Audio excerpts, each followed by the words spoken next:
पाकिस्तान को सबक सिखाएगा रूस। रूस से दगाबाजी की पाक को मिलेगी सजा। यूक्रेन की मदद करना पाकिस्तान को पड़ेगा भारी। भारत की ओर करीब होगा रूस। दोस्तों, मौका परस्त, चालबाज और पैंतरेबाज पाकिस्तान रूस यूक्रेन जंग में अपने गिरगिट के रूप में आ गया है। उसने रूस के खिलाफ इस युद्ध में ऐसी एंट्री मारी है कि दुनिया हैरान रह गई। कभी यूक्रेन पर पुतिन के वार को सही ठहराने वाला पाकिस्तान अब रूस के खिलाफ ही खड़ा हो गया।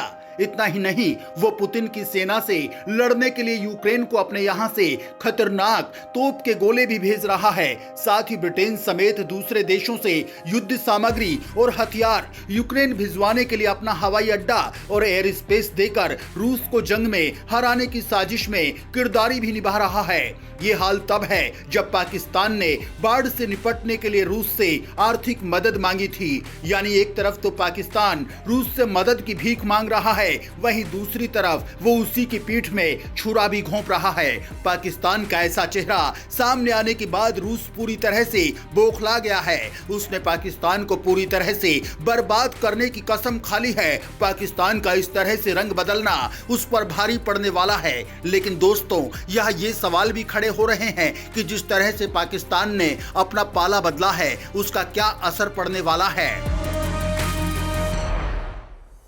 पाकिस्तान कैसे और क्यों यूक्रेन की मदद कर रहा है, इससे जियोपॉलिटिक्स कैसे बदल रही है, इसके साथ ही भारत पर इसका क्या असर पड़ेगा, तो इस वीडियो को आप बिना स्किप किए अंत तक जरूर देखिएगा।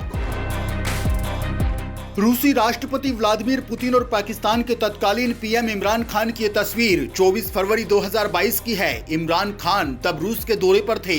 उनके मास्को पहुंचने के कुछ ही घंटे बीते थे कि रूसी सेना ने यूक्रेन के कई शहरों में हमले शुरू कर दिए। उस वक्त इमरान का एक वीडियो वायरल हुआ था जिसमें वे कह रहे थे वो कितना सही वक्त पर रूस आए हैं। तब इमरान ने अमेरिका के खिलाफ जाकर रूस से दोस्ती की थी। हालांकि इसके कुछ ही महीनों बाद इमरान खान खुद सत्ता से बेदखल कर दिए गए थे। वहीं सितंबर को उज्बेकिस्तान के शिखर सम्मेलन में पाकिस्तान ने चीन के साथ ही रूस से भी द्विपक्षीय वार्ता की थी। तब पुतिन से पाक पीएम शहबाज शरीफ ने मदद की गुहार लगाई थी। इस पर पुतिन ने कहा था कि वे उसकी मदद करेंगे। उन्होंने बाढ़ पीड़ितों के लिए इससे पहले राहत सामग्री भी भेजी थी। रूस ने पाकिस्तान को एशिया और साउथ ईस्ट एशिया का अहम सहयोगी बताते हुए वहां रेल नेटवर्क और ऊर्जा और व्यापार क्षेत्र में आगे बढ़ने का वचन भी दिया था। लेकिन रूस को शायद ये बात पता नहीं थी कि एक दिन पाकिस्तान उसके खिलाफ ही खड़ा हो जाएगा। पाकिस्तान के पैंतरे से पुतिन भी परेशान हो गए हैं। पाकिस्तान रूस के खिलाफ खतरनाक हथियारों को यूक्रेन पहुंचाने में अमेरिका और पश्चिमी देशों की मदद कर रहा है। जियोपॉलिटिका डाटा इन्फो के मुताबिक 6 अगस्त से 15 अगस्त तक यानी 10 दिनों तक ब्रिटेन रॉयल एयरफोर्स की बोइंग C-17A ग्लोबमास्टर 3 को पाकिस्तानी हवाई अड्डे पर लैंड करते देखा गया। कॉल साइन ZZ173 वाले इस विमान ने यूक्रेन और रोमानिया जाने के लिए ईरान और अफगानिस्तान एयर स्पेस से होकर जाने वाले रास्ते की बजाय पश्चिमी एशिया के एयर स्पेस का इस्तेमाल किया। ये विमान 77,000 किलोग्राम भार तक ले जाने में सक्षम है। इतना ही नहीं, इस रिपोर्ट में पाकिस्तानी एयरफोर्स के भी कई विमानों के रोमानिया हवाई अड्डे पर लैंड करने की बात कही गई है।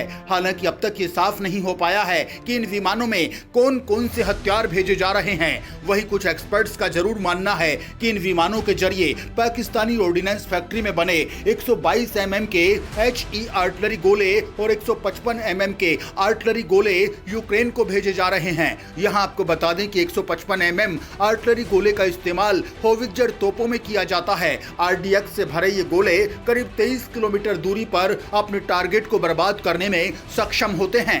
दुनिया के 18 देशों की सेना इसका इस्तेमाल करती है। इसी तरह 122 mm HE गोले 15 किलोमीटर की दूरी तक टारगेट को मार गिराने के लिए इस्तेमाल किए जाते हैं। 60 से ज्यादा देशों की सेना इस गोले का इस्तेमाल करती है।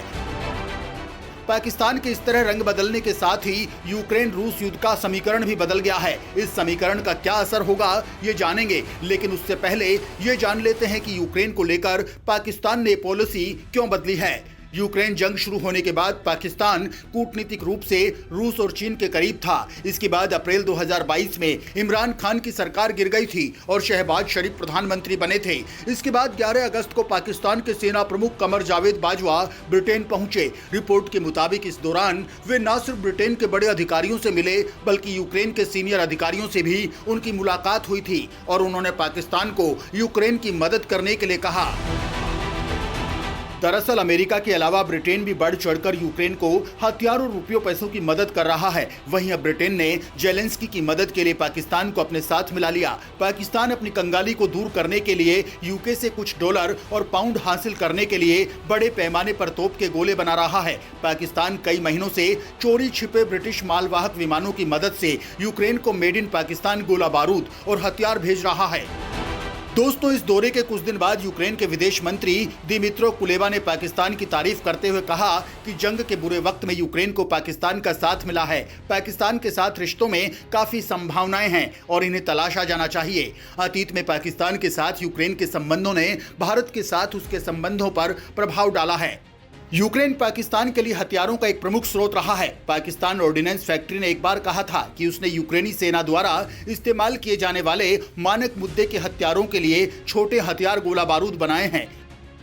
1991 और 2020 के बीच यूक्रेन और पाकिस्तान ने हथियारों के लिए लगभग 1.6 बिलियन डॉलर के अनुबंध पर हस्ताक्षर किए। इसके अलावा जनरल बाजवा पहले पाकिस्तानी सेना प्रमुख हैं जिन्हें रॉयल मिलिट्री अकादमी सैंडहर्स्ट में पासिंग आउट परेड के दौरान ब्रिटेन की रानी के संप्रभु प्रतिनिधि होने का सम्मान दिया गया है। भारत के लिए पाकिस्तान के इस कदम के क्या मायने हैं? 1990 का दौर जब सोवियत रूस से टूटकर नया देश यूक्रेन बना था, तब भारत दुनिया का पहला ऐसा देश था जिसने दिसंबर 1991 में यूक्रेन को देश का दर्जा दिया। भारत और यूक्रेन के बीच 17 द्विपक्षीय समझौते भी हुए, लेकिन जब बारी दोस्ती निभाने की आई तो यूक्रेन ने पाकिस्तान का साथ दिया।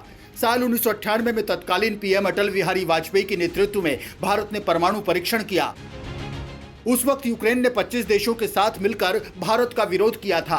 यूक्रेन ने भारत के खिलाफ संयुक्त राष्ट्र के उस प्रस्ताव का समर्थन किया जिसमें परमाणु परीक्षण रोकने की बात कही गई थी। कश्मीर मामले में भी यूक्रेन ने कहा कि इस मामले में संयुक्त राष्ट्र संघ को हस्तक्षेप करना चाहिए, जबकि भारत इस मामले में किसी तीसरे पक्ष का हस्तक्षेप नहीं चाहता है। भारत बहुत हद तक डिफेंस डील के लिए रूस पर निर्भर है, ठीक उसी तरह पाकिस्तान यूक्रेन पर निर्भर है। लंबे समय से पाकिस्तान यूक्रेन का कस्टमर रहा है। 2017 में भारत के विरोध के बाद भी यूक्रेन ने पाकिस्तान को 320 T-80 टैंक भेजे थे। क्यों रहे ये वैश्विक बदलाव?